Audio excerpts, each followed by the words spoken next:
Assalamualaikum warahmatullahi wabarakatuh. Selamat pagi anak-anak. Gimana kabar kalian? Semoga kita semuanya selalu diberikan kesehatan dan kebaikan. Allahumma amin. Hari ini kita akan belajar bersama Usin kembali, tentunya di kelas 4. Ya, kita akan masuk ke tema 3. Peduli terhadap makhluk hidup. Subtema 1 untuk muatan bahasa Indonesia. Sebelum dimulai, marilah kita berdoa bersama dulu dengan membaca basmalah. Bismillahirrahmanirrahim. Semoga dengan membaca basmalah, apa yang kita lihat setelah video ini bermanfaat untuk kita semuanya. Ya, langsung saja kita akan masuk ke tujuan pembelajaran, yaitu tujuan pembelajaran pada video hari ini, yaitu kalian dapat mengartikan tentang wawancara.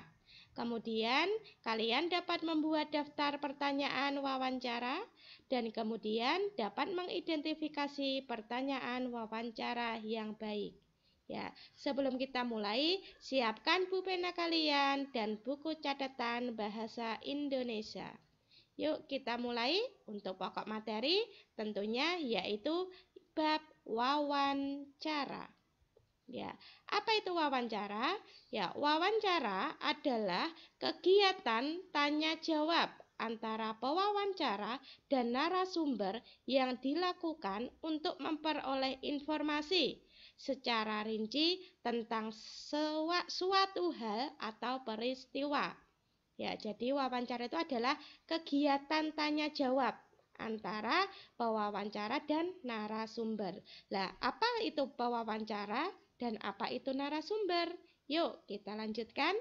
Pewawancara itu adalah orang yang melakukan wawancara dengan mengajukan beberapa pertanyaan-pertanyaan yang berhubungan dengan peristiwa atau hal.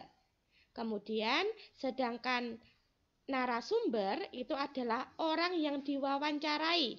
Ya, kalau narasumber itu adalah orang yang diwawancarai dan memberikan informasi mengenai hal atau peristiwa yang terjadi. Ya, itu enggak, jadi perbedaannya antara wawancara dan narasumber. Kemudian berikut adalah hal-hal yang untuk melakukan wawancara. Jadi sebelum melakukan wawancara itu apa ya yang kalian lakukan? Ya, yang pertama itu adalah tentukan topik wawancara terlebih dahulu. Ya, maksudnya topik wawancara itu ditentukan berdasarkan hal atau peristiwa yang ingin kamu ketahui. Jadi jangan tiba-tiba mewawancarai tanpa mempunyai topik, karena nanti apa yang akan ditanyakan jadi bingung gitu ya. Jadi yang pertama harus tentukan topik wawancaranya terlebih dahulu. Kemudian yang kedua, buatlah daftar pertanyaan. Ya, buat daftar pertanyaan yang akan kamu ajukan saat wawancara. Jadi buatlah dulu daftar pertanyaan apa saja yang diwawancarai, yaitu dibuat daftarnya terlebih dahulu. Yang ketiga, tentukan narasumber yang akan diwawancarai. Ya, jadi narasumbernya juga ditentukan. Kalau tidak ditentukan, tidak sesuai dengan wawancara yang akan kita wawancarai, tentunya tidak akan menghasilkan jawaban yang sangat kita inginkan. Gitu ya. Itu adalah hal-hal yang sebelum melakukan wawancara. Kemudian pada saat wawancara apa yang kalian lakukan? Jangan sudah di depan narasumber tetapi kalian hanya diam saja. Ya, pertama seharusnya yang kamu lakukan adalah mulailah pembicaraan dengan sapaan yang ramah dan perkenalkan diri. Ya, misalnya Assalamualaikum Bapak, Assalamualaikum Ibu. Lah, dengan memperkenalkan diri, ini saya Usiin dari SD Muhammadiyah Program Khusus Banyudono untuk akan melakukan wawancara kepada Bapak atau Ibu. Begitu ya. Jadi ada sapaan dengan yang ramah dan perkenalan diri terlebih dahulu. Tidak tiba-tiba langsung cemberut saja ya. Muka cemberut tanpa ramah, lah nanti narasumbernya akan kabur nanti. Ya. Yang kedua, Kemudian ajukanlah pertanyaan dengan jelas dan menggunakan bahasa yang santun ya. Jadi pertanyaannya itu juga jelas, jangan ambigu, jangan lari kemana-mana dari topik. Nah, bahasanya itu juga harus dengan bahasa yang santun ya. Kemudian yang ketiga, catatlah jawaban yang dijelaskan oleh narasumber. Jadi pada waktu narasumber itu memberikan jawaban, kalian harus mencatat, jangan hanya diem saja. Apalagi nanti kalau lupa, ya nanti jawabannya apa, jadi dicatat terlebih dahulu. Kemudian diakhiri wawancara dengan kesan yang baik dan menyenangkan. Ya, jadi wawancaranya pun diakhiri dengan kesan baik dan menyenangkan. Jangan setelah selesai langsung meninggalkan begitu saja. Jadi harus memberikan kesan yang baik. Terima kasih Bapak sudah memberikan jawaban yang sangat bagus, kemudian sangat melonggarkan waktunya untuk diwawancarai. Ya, berikan kesan yang baik pada narasumber. Begitu ya. Kemudian hal-hal apa yang harus dilakukan setelah wawancara? Ya, tadi ada sebelum, kemudian pada saat, sekarang setelah. Setelah wawancara, apakah kalian langsung lari? Ya, langsung tanpa basa-basi meninggalkan? Ya, seharusnya tidak seperti itu. Yang kalian lakukan adalah yang pertama mohon diri. Mohon diri ini berarti sudah cukup, selesai. Mohon diri untuk pamit. Kemudian yang kedua adalah ucapan terima kasih. Ya, terima kasih Bapak atau Ibu atau teman, misalnya kawan yang sudah memberikan jawaban, sudah mau diwawancarai. Kemudian permohonan maaf juga. Kenapa? Ya mungkin jika ada kesalahan perkataan dari kalian yang menyinggung oleh narasumber. Jadi mohon maaf jika telah mengganggu waktunya, mohon maaf jika ada kesalahan berkata, seperti itu contohnya. Itu yang harus dilakukan setelah wawancara. Ya, kemudian yang selanjutnya cara membuat pertanyaan. Ya, tadi pada waktu mau wawancara kita harus membuat daftar pertanyaan ya. Nah, cara membuatnya bagaimana? Yang pertanyaan yang diajukan saat wawancara itu untuk menggali informasi. Jadi untuk digali secara rinci tentang suatu hal atau peristiwa. Nah, caranya pertanyaan wawancara itu dibuat seperti pertanyaan pada umumnya. Berarti menggunakan kalimat tanya. Ya, padahal kalimat tanya ada berapa? Ya, pada di video sebelumnya kita sudah pernah belajar tentang kalimat tanya ya. Ya, kita ulangi kembali. Kalimat tanya fungsinya itu yang pertama itu apa? Ya, apa itu kalimat tanya yang pertama? Untuk menanyakan hal atau peristiwa yang terjadi. Misalnya, apa hewan yang Bapak pelihara? Apa kemudian hobi yang Bapak, misalnya yang kalian sangat disukai, ya, apa makanan yang disukai. Nah, seperti itu. Kemudian yang kedua yaitu berapa.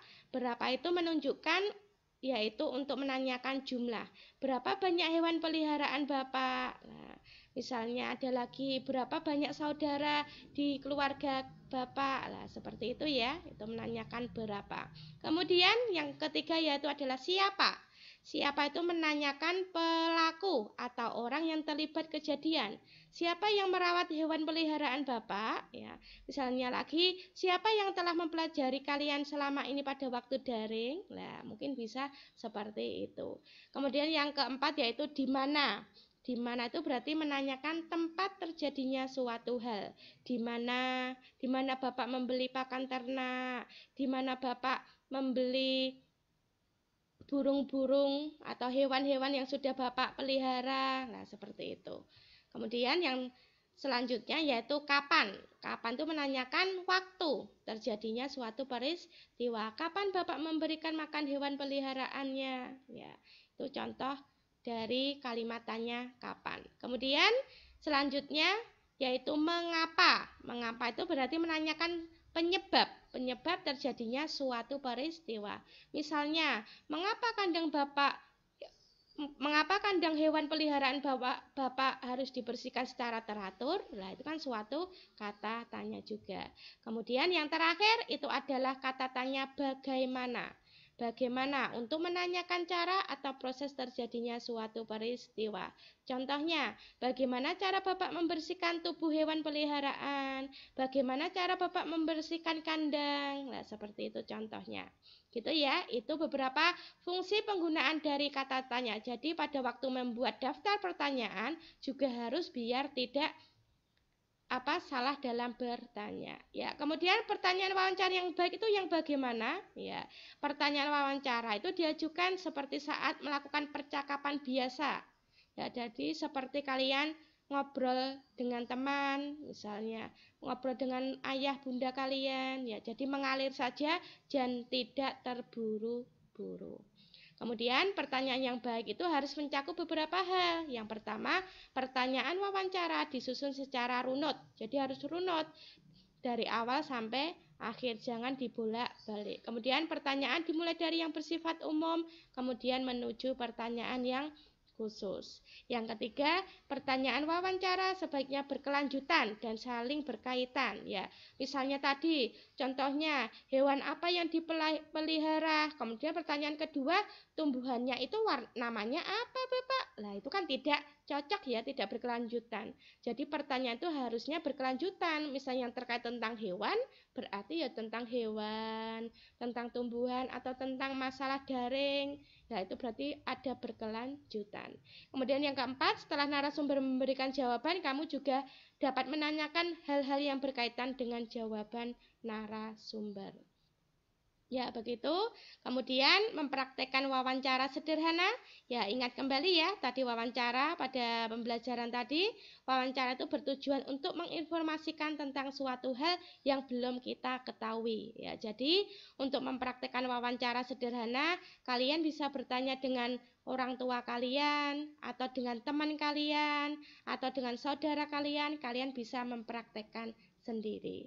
Kemudian sebagai latihan soal, silakan dikerjakan di buku pena soal halaman 167 untuk muatan bahasa Indonesia. Ya, jadi untuk muatan bahasa Indonesia saja ya, KD 3.3 nomor 1 sampai 5. Ya, kemudian silakan kalian kerjakan di folio dan dikumpulkan di sekolah maksimal hari Sabtu sesuai dengan jadwal pengumpulan, tidak perlu difoto ya. Beda dengan yang matematika. Kalau bahasa Indonesia usiin susah untuk mengkoreksi pada waktu difoto tulisan kalian. Jadi tidak perlu difoto, silakan dikumpulkan pada hari Sabtu ya, terakhir pada waktu yang sudah ditentukan. Begitu, hari ini kita belajar tentang wawancara. Jadi mohon untuk diperhatikan tugas dan penjelasan dari Usiin. Usiin akhiri, tetap semangat, jaga kesehatan kalian, dan jaga sholat 5 waktu kalian. Billahi taufiq wal hidayah. Wassalamualaikum warahmatullahi wabarakatuh.